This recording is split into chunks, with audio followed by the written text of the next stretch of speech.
Hello students, SV academy Rawla के online platform पर आपका स्वागत है। तो आज हम जैसा कि हम पढ़ रहे थे कक्षा 9 के हिंदी विषय क्षितिज का लेसन नंबर 2 राहुल सांकृत्यायन का ल्हासा की ओर, जो कि एक उनकी तिब्बती यात्रा है और किस प्रकार से चीन में तिब्बत में यात्रा करने के लिए भारतीय लोगों पर रोक लगी हुई है और उसके बावजूद भी किसी छद्म वेश को धारण करते हुए, भिखमंगे का वेश धारण करते हुए लेखक राहुल सांकृत्यायन ने वहाँ की यात्रा की और किस प्रकार से वहाँ के लोगों का रहन सहन है, यानी कि लोग बहुत ही ज़्यादा ईमानदार हैं और बहुत जल्दी हर एक पे विश्वास कर सकते हैं, परंतु वह भिखारियों और निम्न वर्ग के लोगों में घरों में घुसने नहीं दिया जाता, जिसका कारण है चोरी का डर। तो किस प्रकार से 5 साल पूर्व लेखक इसी रास्ते से लौटे थे और भिखमंगे नहीं थे और एक भद्र यात्री के वेश में घोड़ों पर सवार थे, किंतु उस वक्त किसी ने हमें रहने के लिए जगह नहीं दी। तो उस वक्त जब भद्र वेश में थे, यानी कि अच्छे वेश में थे, तो उस समय लोगों ने उनको रहने तक के लिए जगह नहीं दी और जबकि वो भिखमंगे थे तो उनकी खूब आवभगत हुई और उन्हें अच्छा मकान वगैरह भी रहने के लिए मिल गया। तो ठीक उल्टा हुआ, यानी कि जैसा तिब्बत में था उसका ठीक विपरीत आचरण हुआ उनके साथ। और हमने पढ़ा था कि हम गांव के सबसे गरीब झोंपड़े में ठहरे बहुत कुछ लोगों को उस वक्त की मनोवृत्ति पर ही निर्भर है, यानी कि लोगों की आदत पर निर्भर है और ख़ासकर शाम के वक्त छड़ पीकर बहुत कम होश हवास को दुरुस्त रख पाते हैं। अब हम पढ़ते हैं, अब हमें सबसे विकट डांडा का मतलब है ऊंची जमीन। डांडा थोड़ा पार करना था, यानी कि उसके पार जाना था। डांडे तिब्बत में सबसे खतरे की जगह है, यानी कि जो डांडे है, जो ऊंचे स्थान है, जो ऊंची ज़मीन है, तो तिब्बत में ये सबसे खतरे की जगह है, यानी कि सबसे ज़्यादा खतरा यही रहता है। 16-17 हज़ार फीट की ऊंचाई होने के कारण 16 से 17 हज़ार फीट की ऊंचाई, यानी कि ऊंचाई कितनी है, 16 से 17 हज़ार फीट की ऊंचाई होने के कारण उनके दोनों तरफ मीलों तक कोई गांव गिराव नहीं होते। गांव गिराव यानी कि कोई भी उन ऊंची जगहों के इर्द गिर्द कोई गांव नज़दीक किसी भी प्रकार का कोई गांव नहीं है, अर्थात कोई निवास स्थल नहीं है।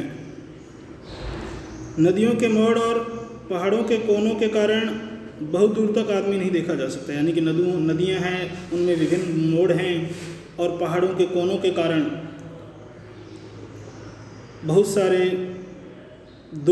बहुत दूर तक कोई आदमी देखा ही नहीं जा सकता, यानी कि इंसान नाम की कोई नज़दीक कोई चीज़ ही नज़र नहीं आती है।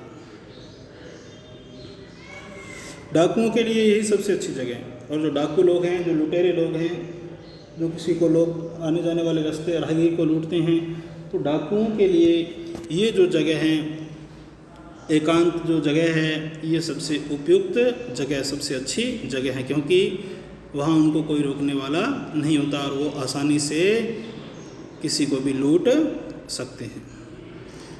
तिब्बत में गांव में आकर खून हो जाए तब तो खूनी को सज़ा भी मिल सकती है। तिब्बत का क्या नियम है, अगर गांव में आकर किसी का खून हो जाए, यानी कि किसी की हत्या कर दी जाए, मार दिया जाए, किसी का वध कर दिया जाए, खून हो जाए, तब तो खूनी को सज़ा भी मिल सकती है। तब तो जो खूनी है, जो खून करने वाला है, यानी कि जो अपराध करने वाला है, उसको सज़ा भी मिल सकती है। लेकिन इन निर्जन स्थानों में, निर्जन बिना जनता के, अर्थात जहाँ इंसान नाम की कोई चीज़, मनुष्य नाम की कोई चीज़ ही नहीं है, निर्जन बिना जनता के, लेकिन इन निर्जन स्थानों में मरे हुए आदमियों के लिए कोई परवाह नहीं करता, परवाह, फिक्र, चिंता नहीं करता। सरकार खुफिया विभाग और पुलिस पर उतना खर्चा नहीं करती और वहाँ गवाह भी तो कोई नहीं मिल सकता। जो सरकार है और जो खुफिया विभाग है, जो खुफिया तंत्र है वहाँ का, और पुलिस पर उतना खर्चा नहीं करती। यानी कि खुफिया विभाग और पुलिस पे जो सरकार है, वहाँ की जो तिब्बत की सरकार है, वो इतना खर्चा नहीं करती और वहाँ गवाह भी तो कोई नहीं मिलता। और उस पहाड़ी क्षेत्रों में जहाँ लोगों को कई बार मार के गिरा भी दिया जाता है, मार दिया जाता है, तो वहाँ ना ही तो कोई गवाह मिलता है और ना ही सरकार भी इतना ज़्यादा खर्च करती है, अर्थात उस जुर्म की तह तक पहुँचने का प्रयास नहीं करती। डकैत पहले आदमी को मार डालते हैं, उसके बाद देखते हैं कि कुछ पैसा है कि नहीं। और डकैत जो डाकू लोग हैं वो सबसे पहले क्या करते हैं, आदमी को मार डालते हैं, यानी कि आदमी का कत्ल किया, उसकी हत्या की, और फिर उसके बाद उसकी तलाशी वगैरह लेते हैं। उसके बाद देखते हैं कि उसके पास कुछ है या नहीं। हथियार का कानून न रहने के कारण यह लाठी की तरह लोग पिस्तौल बंदूकें लिए फिरते हैं। हथियार का कोई कानून नहीं है हमारे यहाँ भारत में। तो ऐसा है कि हथियार का जल्दी से लाइसेंस ही नहीं मिलता, अर्थात हथियार जो बहुत जल्दी नहीं मिलते, उसके लिए बहुत ज़्यादा मशक्क़त, बहुत ज़्यादा प्रयास करने पड़ते हैं। परंतु तिब्बत के अंदर ऐसा नहीं है, वहाँ हथियार का कोई कानून नहीं है, हथियार का कोई भी कानून नहीं है। और कानून नहीं होने के कारण यहाँ लोग क्या है, लाठी की तरह, जिस प्रकार हम लाठी लेके इधर उधर घूमते रहते हैं, उसी तरह पिस्तौल और बंदूकें लिए फिरते हैं। तो यहाँ पिस्तौल और बंदूकें लोग लाठियों की भांति लिए फिरते हैं। डाकू यदि जान से न मारे तो खुद उसके अपने प्राणों का खतरा है, या डाकू यदि किसी को लूटता है और उसको जान से नहीं मारे तो डाकू को खुद की जान का खतरा भी रहता है, क्योंकि लोगों के पास हथियार बहुत ही आम मिल जाते हैं। गांव में हमें मालूम हुआ कि पिछले ही साल थोडल्ला के पास खून हो गया।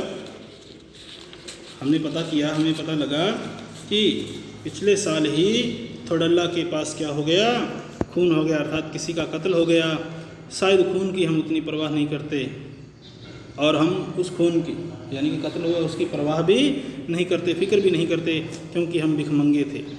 हम क्या थे, भिखारी थे। और भिखारियों को डाकू वगैरह कोई नहीं लूटता, क्योंकि भिखारी के पास कुछ भी नहीं मिल सकता। इसलिए हम उसकी परवाह नहीं करते, क्योंकि हम कैसे थे भी, भिखमंगे थे। और जहाँ कहीं वैसी सूरत देखते, टोपी उतार जीभ निकाल, हम टोपी उतार लेते और जीभ निकालते, कुची कुची एक पैसा, दया दया, कुची कुची का मतलब है दया करो और हमें कुछ पैसे दो। तो यानी कि भिखारी बन के ही रहे, और लोग इसके लिए भी उनको नहीं मारते थे, क्योंकि ये खुद भिखमंगे थे। इनको मारने पर इनसे कुछ भी प्राप्त नहीं होने वाला। कहते भीख मांगने लगते, कुछ एक पैसा, ये कहते हुए हम भीख मांगने लगते। लेकिन पहाड़ की ऊंची चढ़ाई थी, लेकिन पहाड़ की चढ़ाई कैसी थी, बहुत ही ऊंची थी। पीठ पर सामान लादकर कैसे चलते, और अगला पड़ाव 16 से 17 मील से कम नहीं था, 16-17 मील से कम नहीं था। मैंने सुमति से कहा कि यहाँ से लड़कोर तक के लिए 2 घोड़े कर लो, लड़कोर तक के लिए 2 घोड़े कर लो, सामान भी रख लेंगे और चढ़े भी चलेंगे। आगे है, दूसरे दिन हम घोड़ों पर सवार होकर ऊपर की ओर चले। डांडे से पहले एक जगह चाय पी और दोपहर के वक्त डांडे के ऊपर जा पहुँचे। डांडे का मतलब भी फिर बता देता हूँ, ऊंची जगह है, ऊंची ज़मीन। डांडे से पहले एक जगह चाय पी और दोपहर के वक्त डांडे के ऊपर जा पहुँचे। हम समुद्र तल से 17-18 हज़ार फीट ऊंचे खड़े थे। हमारे दक्षिण का मतलब होता है दक्षिण तथा पूर्व से पश्चिम की ओर हिमालय के हजारों श्वेत शिखर चले गए थे। श्वेत यानी कि सफ़ेद शिखर, बर्फ़ से ढके हुए, यानी कि भीटे की ओर दिखने वाले पहाड़ बिल्कुल नंगे थे। तो यहाँ भीटे का अर्थ होता है टीले के आकार का सा ऊंचा स्थान, यानी कि जो रेगिस्तानी टीले होते हैं, टीले वगैरह, उनके आकार का कोई ऊंचा स्थान है, जिसको क्या कहते हैं, भीटे। भीटे की ओर दिखने वाले पहाड़ बिल्कुल नंगे थे, न वहाँ बर्फ़ की सफ़ेदी थी और वहाँ बर्फ़ की सफ़ेदी नहीं थी, और वो बिल्कुल नगन थे। न किसी तरह की हरियाली और ना ही उन पे क्या थी, किसी भी प्रकार की हरियाली थी। उत्तर की तरफ बहुत कम बर्फीली चोटियाँ दिखाई पड़ती थी। सर्वोच्च स्थान पर डांडे के देवता का स्थान था। सर्वोच्च स्थान पर डांडे के देवता का स्थान था, जो पत्थरों के ढेर, जानवरों की सींगों और रंग बिरंगे कपड़ों की झंडियों से सजाया गया था। अब हमें बराबर ऊंचाई पर चलना था। अब हमें बराबर ऊंचाई पर चलना था। चढ़ाई तो कुछ थोड़ी दूर थोड़ी मुश्किल थी, लेकिन उतराई बिल्कुल नहीं। चढ़ाई तो बहुत मुश्किल थी, परंतु जब हम नीचे उतर रहे थे, ढलान में थे, तो वो कोई मुश्किल नहीं थी। शायद 2-1 और सवार साथी हमारे साथ चल रहे थे। मेरा घोड़ा कुछ धीमे चलने लगा। मैंने समझा कि चढ़ाई की थकावट के कारण ऐसा कर रहा है और उसे मारना नहीं चाहता था। धीरे धीरे वह बहुत पिछड़ गया।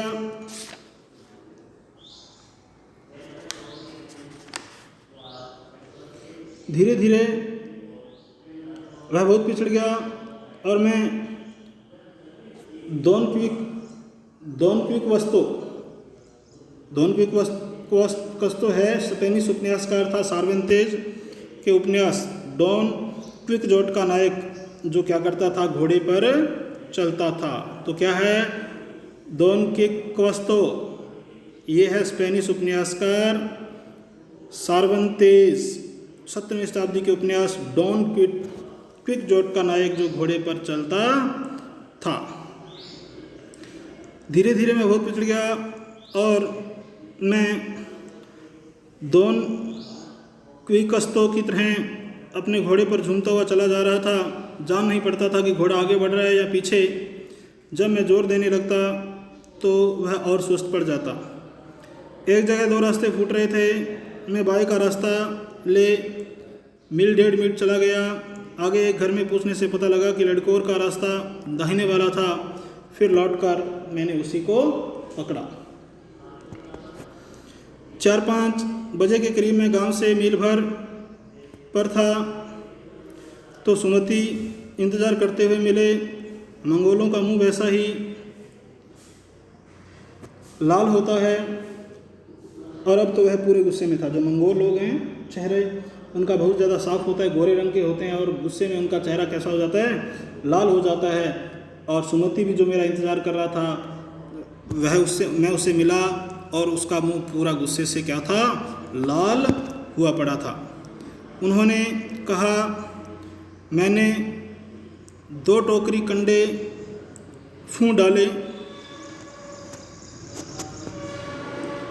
कंडे का मतलब होता है गाय भैंस के गोबर से बने उपले, जो ईंधन के काम आते हैं, जो ईंधन के काम में आते हैं। भी कंडे उपले वगैरह गोबर से बनाए जाते हैं। कंडे फूंक डाले। 3-4 बार चाय को गर्म किया। फूंक डाले यानी कि 3-4 जो कंडे थे, गोबर के जो छाने से होते हैं, जो बिल्कुल कंडे, तो उनको भी फूंक डाला, अर्थात उनको जलाया मैंने कि मैं चलो आप थोड़ी देर में पहुंच जाएंगे। 2-3 बार चाय को भी गर्म किया मैंने, परंतु आप अभी तक नहीं पहुंचे भी। मैंने बहुत नरमी से जवाब दिया, बहुत ही धैर्य के साथ मैंने उनको जवाब दिया, लेकिन मेरा कसूर नहीं है मित्र। देख नहीं रहे हो कैसा घोड़ा मुझे मिला है, यानी कि मुझे घोड़ा कैसा मिला है आप देख नहीं रहे हो। अर्थात घोड़ा बहुत ही ढीला ढाला था, अर्थात बहुत ही धीरे चल रहा था। और दूसरा, मैं क्या किया भी रास्ता भूल गया था। मैं तो रात तक पहुंचने की उम्मीद रखता था। मैं तो बहुत देर रात तक पहुंचने की उम्मीद रखता था। खैर, सुमति को जितनी जल्दी गुस्सा आता था वह उतना ही जल्दी ठंडा भी हो जाता था। सुमति, मैंने बताया है, मंगोल भिक्षु है जिसका मुख्य नाम क्या था, लोब्जड शेख था। सुमति प्रज्ञा होता है जिसका अर्थ, और सुविधा के लिए लेखक ने उसे क्या नाम से पुकारा, सुमति, लोब्जड शेख को भी। तो खैर, सुमति को जितना जल्दी गुस्सा आता था और उतनी ही जल्दी उसका गुस्सा शांत भी हो जाता था, ठंडा भी हो जाता था। लड़कोर में वह एक अच्छी जगह पर ठहरे थे और यहाँ भी उनके अच्छे यजमान थे यानी कि सेवा करने वाले। पहले चाय सत्तू खाया गया और रात को गर्मा गर्म थुक्पा मिला। तो सत्तू होता है भुने हुए अन्न, जौ और चनों का आटा, यानी कि भुना हुआ अन्न होता है जिसमें जौ और चने का आटा होता है। और थुक्पा होता है सत्तू या चावल के साथ मूली, हड्डी और मांस के साथ पतली लेई की तरह पकाया गया खाद्य पदार्थ। थुक्पा क्या है? सत्तू या चावल के साथ मूली, हड्डी और मांस के साथ पतली लेई की तरह पकाया गया एक खाद्य पदार्थ, यानी कि खाने योग्य पदार्थ, ये हमें मिले। तो आज के लिए स्टूडेंट्स इतना ही। तो आगे पढ़ेंगे कल। तो इसके लिए आपकी जो प्रश्न अभ्यास हैं उसमें एक दो प्रश्न मैं आपको बता देता हूँ। प्रश्न नंबर 3 है, लेखक लडकोर के मार्ग में अपने साथियों से किस कारण बिछड़ गया था? ठीक है, तो ये करना है। और पहला प्रश्न है जो थोड़ला के पहले के आखिरी गांव पहुंचने पर भिखमंगे के वेश में होने के बावजूद लेखक को ठहरने के लिए उचित स्थान मिला, जबकि दूसरी यात्रा के समय भद्रवेश भी उन्हें उचित स्थान नहीं दिला सका, ऐसा क्यों? तो आज के लिए इतना ही। बहुत बहुत धन्यवाद। जय हिंद, जय भारत।